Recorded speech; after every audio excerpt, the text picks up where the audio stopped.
एक गरीब बहन अपने भाई के यहाँ पर उसे राखी बांधने के लिए आती है और जब वह विदा होती है तो उसकी जो भाभी होती है वह उसे अपनी एक पुरानी साड़ी निकाल कर देती है और कहती है, ये लो, तुम्हारे लिए यही काफी है। लेकिन तभी जो उस बहन का भाई होता है वह एकदम से आता है और अपने ऑफिस के बैग को खोलकर उसमें से एक साड़ी और एक मोबाइल फोन निकालकर अपनी बहन को दे देता है और कहता है, बहन तुम चिंता मत करो, मैं हूं ना, और यह लो तुम्हारा गिफ्ट। अब इस बात को देखकर बहन तो खुश हो जाती है, लेकिन वहीं पर जो उसकी भाभी होती है वह पूरी तरह से नाराज हो जाती है। पति अपनी पत्नी को धमका देता है, लेकिन फिर भी वह अपना मुंह चढ़ाकर घर के अंदर चली जाती है। लेकिन उसके कुछ दिनों बाद कुछ ऐसा होता है कि वही भाभी जो अपनी ननद से मुंह चढ़ाकर अपने घर चली गई थी, वह रो रो कर उससे माफी मांगने लगती है और उसे ढेर सारे गिफ्ट जाकर दे देती है। क्या हुआ था ऐसा? पूरी सच्चाई के बारे में जानने के लिए वीडियो को अंत तक जरूर देखें। उत्तराखंड के एक छोटे से गांव के अंदर एक परिवार रहा करता है। परिवार के अंदर एक माँ है और एक उसका बेटा है। उनके अलावा उनका कोई और नहीं है। यहाँ पर जो माँ होती है उसका नाम सरिता होता है और सरिता अकेली रहकर अपने बच्चे को पाल पोस रही है। दूसरों के घरों में मेहनत मजदूरी किया करती है और उसी से अपना और अपने बच्चे का गुजारा किया करती है। सरिता का एक भाई होता है जिस भाई का नाम होता है विजय। विजय उसका बड़ा भाई है और उसकी जो पत्नी होती है उसका नाम होता है रंजू। तो रक्षाबंधन से 2 दिन पहले जो सरिता होती है वह अपने भाई के यहाँ जाने का फैसला करती है। अब जैसे ही सरिता, जो कि काफी ज्यादा गरीब है, अपने भाई के यहाँ पर जाती है, क्योंकि भाई का अच्छी तरह से समय व्यतीत हो रहा था और कोई भी कैसी भी दिक्कत नहीं थी, तो तभी जो उसकी भाभी होती है वो उसे देखकर नाक मुंह सिकोड़ लेती है और उसके लिए चाय पानी बनाती है। लेकिन अंदर ही अंदर वो जल भुन गई थी।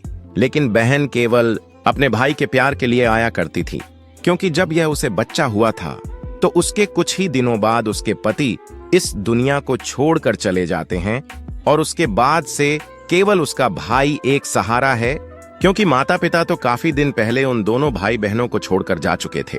तो इसी वजह से वह अपने भाई से मिलने के लिए चली आया करती। भाई जो होता है विजय, वह एक कंपनी में अच्छी खासी नौकरी किया करता है और अच्छे खासे पैसे कमाया करता है। उन पैसों की वजह से ही उसकी पत्नी को घमंड आ जाता है कि हम तो अमीर हैं और यह इसकी जो बहन है यह काफी ज्यादा गरीब है। अब जैसे ही भाई अपने घर के अंदर आता है तो अपनी बहन और उसके बच्चे को देखकर बड़ा ही खुश होता है। लेकिन यहाँ पर जो भाभी होती है वह इस बात से काफी ज्यादा चिढ़ी हुई है और उसकी शक्ल पर यह बात साफ साफ दिखाई दे रही है। और धीरे धीरे शाम हो जाती है। शाम के समय यहाँ पर जो बहन होती है वह अपने बच्चे के साथ एक दूसरे कमरे में सो जाती है। तभी अचानक से यहाँ पर जो पत्नी होती है रंजू, वह अपने पति विजय से कहने लगती है, सुनते हो, अब तुम्हारी बहन आ गई है और इसके लिए कोई भी सामान खरीदने की जरूरत नहीं है। मेरी एक साड़ी है जो मैंने एक बार ही पहनी है, उस साड़ी को इसे दे देंगे और अच्छी तरह से यह उसमें खुश हो जाएगी। वैसे भी वह साड़ी 3000 रुपए की है। अब इस बात को सुनकर जो यहाँ पर पति होता है उसे गुस्सा तो बड़ा ही आता है, लेकिन फिलहाल वो अपनी पत्नी से कुछ नहीं कहता है और पुरानी बातों में खो जाता है। याद करता है उन दिनों को जब उसकी बहन की शादी हुई थी और माता पिता अपनी बेटी पर खूब सारा प्यार लुटाया करते थे। लेकिन धीरे धीरे जैसे ही समय बीतता है तो समय के साथ साथ माता पिता यहाँ से चले जाते हैं और उसके बाद जो भाई होता है वही अपनी बहन की जिम्मेदारियों को निभाया करता था। लेकिन पत्नी को पहले से ही अपनी ननद से एलर्जी होती है। इसके बाद दूसरे दिन सुबह होती है और सुबह सुबह उठकर जो पति होता है वह तो कंपनी में चला जाता है। लेकिन घर के अंदर जो ननद होती है उसे उसकी भाभी काम करवाने लगती है। कहती है, दीदी काम में हाथ बटा दो, अब जब आप यहाँ पर आ ही गई हो तो क्यों ना घर की अच्छी तरह से साफ सफाई कर लेते हैं। ननद को इस बात से कोई भी प्रॉब्लम नहीं होती और वह तो उस घर को अपना घर समझकर अच्छी तरह से साफ सफाई करने लगती है और घर को पूरी तरह से चमका देती है। शाम के समय भाई आकर घर को देखता है तो बड़ा ही खुश होता है और अपनी पत्नी को शाबाशी देने लगता है। कहता है, तुमने बहुत अच्छा किया जो घर को साफ कर दिया। सरिता भी आई हुई है और वह भी अपने बच्चे के साथ। तो यहाँ पर जो रंजू होती है वह उससे कहती है, हाँ साफ क्यों नहीं करती, कि मेरा ही तो घर है और मैं नहीं साफ करूंगी तो कौन करेगा। इस बात को सुनकर पति को थोड़ी सी तसल्ली आती। उससे ही पहले यहाँ पर जो उसका भांजा होता है यानी कि सरिता का जो बेटा होता है वह कहने लगता है, मामा जी यह घर तो माँ ने और मामी ने दोनों ने मिलकर साफ किया है। अब इस बात को सुनते ही यहाँ पर जो रंजू होती है उसकी भौहें फिर से चढ़ जाती हैं। कहता है, हाँ बेटा कोई बात नहीं, ये घर तुम्हारा भी तो है। धीरे धीरे ये रात भी कंप्लीट हो जाती है और दूसरे दिन था रक्षाबंधन। अब रक्षाबंधन वाले दिन बहन जो होती है वह अपने भाई को राखी बांधती है और कहती है, दीदी देखो ये नई साड़ी है और इसकी कीमत है 3000 रुपए। मैंने केवल एक बार इसे पहना है और उसके बाद मैंने इसे आज तक नहीं पहना है, तो तुम इसे पहन लेना, और वैसे भी ये कलर तुम पर बड़ा ही अच्छा लगेगा। अब इस बात को सुनकर यहाँ पर जो ननद सरिता होती है उसकी आंखों में आंसू आ जाते हैं। भले ही वह आंसू आंखों में ही रह गए थे, भाई इन आंखों के आंसुओं को देख लेता है और उसके बाद जो सरिता होती है वह तो वहां से जाने लगती है। लेकिन तभी जो विजय होता है वह अपनी बहन को रोकता है। ऐसा कहकर उसने अपनी बहन को रोक लिया था और झट से अपने ऑफिस के बैग को खोलता है और खोलने के बाद उसके अंदर से एक नई साड़ी निकालता है और साथ में उसने एक मोबाइल फोन भी निकाला था जो अभी तक खोला भी नहीं गया था। इन दोनों चीजों को निकालकर वह अपनी बहन के हाथ में थमा देता है और कहता है, यह लो बहन, यह रहा तुम्हारा गिफ्ट। वह तो तुम्हें वैसे ही दे दिया है, उसको भी पहन लेना, वह तुम पर काफी अच्छी लगेगी। इसके बाद वो कहने लगती है, मैंने आपसे मना तो किया था, ये साड़ी ही काफी है और वैसे भी दीदी को कहाँ बाहर जाना पड़ता है, वो तो दूसरों के घरों में काम ही तो किया करती है। लेकिन तभी यहाँ पर जो विजय होता है उसका सब्र का बांध टूट जाता है। कहता है, तुम होती कौन हो मेरी और मेरी बहन के बीच में बोलने वाली? तुम्हें जितना पैसा चाहिए उतना पैसा मिल रहा है, तुम्हारे लिए किसी भी चीज की कमी नहीं है और इस घर में भी किसी चीज की कमी नहीं है। ये मेरी बहन का हक होता है और इसे तो इसे देना ही होगा। वैसे भी मैं और मेरी बहन दोनों ही एक माता पिता की औलाद हैं और अगर बहन चाहे तो अपना हिस्सा भी प्रॉपर्टी में से ले सकती है। इसके बाद जो सरिता होती है वो कहने लगती है, भाई अगर भाभी नाराज हो रही है तो कोई बात नहीं, आप इनको अपने पास रख लो। लेकिन तभी यहाँ पर भाई कहता है, बहन मैं हूं ना, मैं सब कुछ ठीक कर दूंगा, थोड़ी देर नाराज हुई है उसके बाद ठीक हो जाएगी। ऐसा कहकर वह अपनी बहन को हंसी खुशी वहां से विदा कर देता है और बहन भी खुश होकर वहां से वापस लौट आती है। लेकिन घर जाने के बाद उस नए फोन में अपने पुराने फोन की सिम डालकर अपने भाई से बात करने लगती है। जब वह भाई से बात करती है तो भाई से कहने लगती है, भाई ये इस फोन की क्या जरूरत थी, मेरे पास फोन था तो सही, भले ही वो धीरे धीरे चला करता था। लेकिन तभी भाई कहता है, बहन जब उस दिन तुमने मुझसे कहा था ना कि भैया कभी कभी ये फोन उठता नहीं है, हैंग हो जाता है, तो उसी दिन मैंने सोच लिया था कि इस रक्षाबंधन पर अपनी बहन को गिफ्ट जरूर से दूंगा और गिफ्ट में फोन ही दूंगा। लेकिन जब मेरी पत्नी ने कहा कि पुरानी साड़ी दे दो तो उसके बाद मुझे गुस्सा आया और इसी गुस्से के चलते मैं ऑफिस जाते समय एक नई साड़ी और नया फोन तुम्हारे लिए खरीद ले आयागा। इसके बाद उन दोनों की बातें कंप्लीट हो जाती हैं। लेकिन यहाँ पर विजय की पत्नी जो रंजू होती है वह अभी तक उससे नाराज है और उससे बिल्कुल भी बात नहीं करती है। लेकिन तभी जो विजय होता है वो उसे साफ साफ बोल देता है, देखो अगर तुम्हें नाराज रहना है तो बेशक से रह लो और मायके जाना है तो वहां पर भी जाकर रह सकती हो, मुझे इस बात से कोई भी आपत्ति नहीं है। लेकिन अपनी बहन के लिए जो मेरा प्यार है उस प्यार को मैं इसी तरह से बरकरार रखूंगा, क्योंकि उसका कोई भी नहीं है, केवल हम ही तो हैं जिन्हें वो अपना कह सकती है। अब यहाँ पर इन बातों को लगभग 6 महीने बीत जाते हैं और 6 महीने तक जो रंजू होती है वह अपने पति से बातचीत तो करने लगी है, लेकिन वह साफ साफ बोल देती है, मैं तुम्हारी बहन से कोई भी मतलब नहीं रखूंगी, तुम भले ही उससे कोई भी मतलब रख लेना। ऐसा कहकर उन दोनों के बीच में सुलह हो गया था।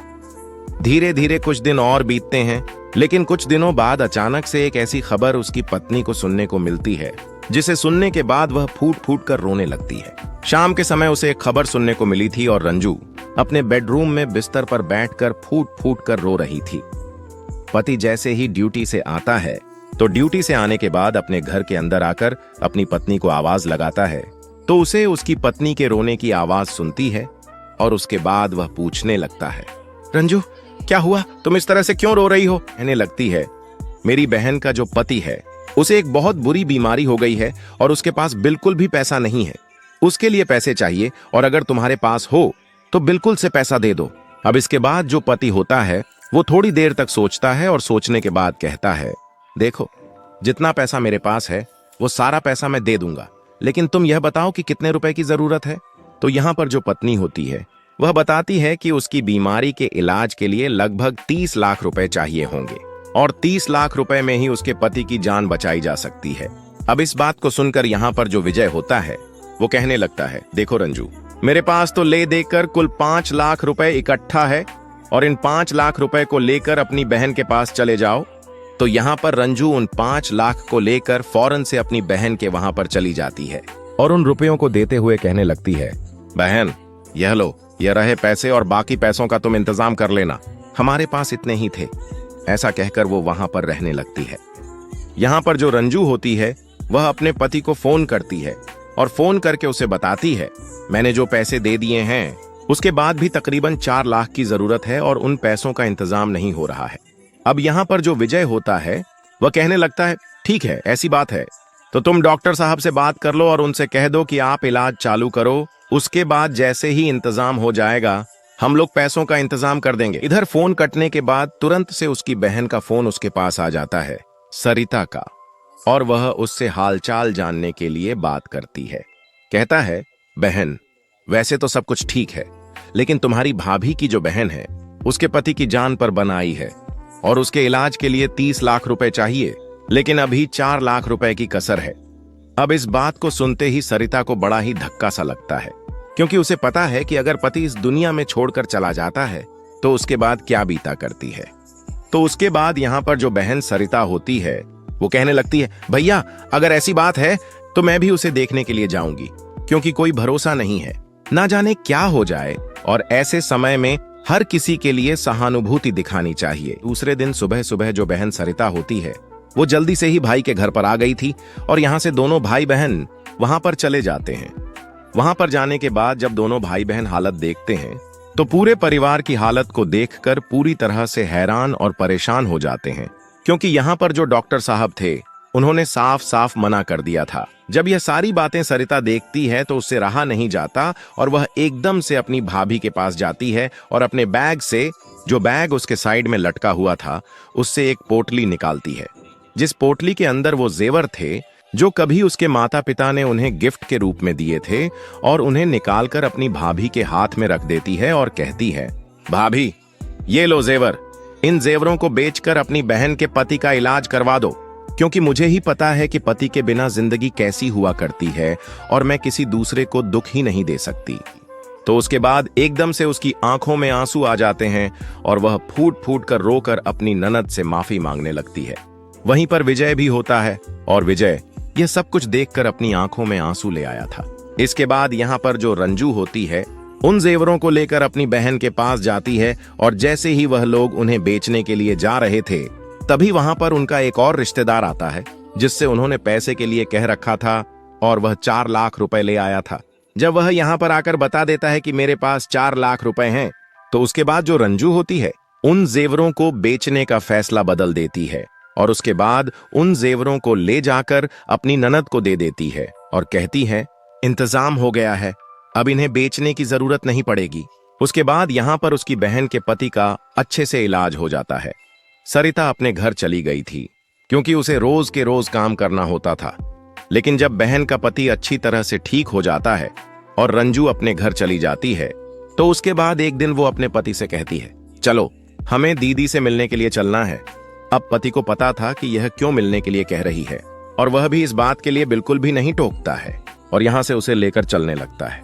लेकिन रास्ते में जैसे ही मार्केट आती है तो मार्केट से जो रंजू होती है वह ढेर सारे उपहार अपनी दीदी के लिए खरीदती है और खरीदने के बाद उन सभी को लेकर अपनी ननद के घर पहुंच जाती है और वहां पर जाकर जैसे ही ननद अपने भैया और भाभी को एक साथ देखती है तो एकदम से खुश हो जाती है। लेकिन यहाँ पर जो भाभी होती है वह ढेर सारे उपहार लेकर आई थी और उन सभी को देखा दिखाकर कहने लगती है, दीदी ये लो, यह आपके लिए उपहार हैं। इस बात को सुनकर सरिता की आंखों में भी आंसू आ जाते हैं।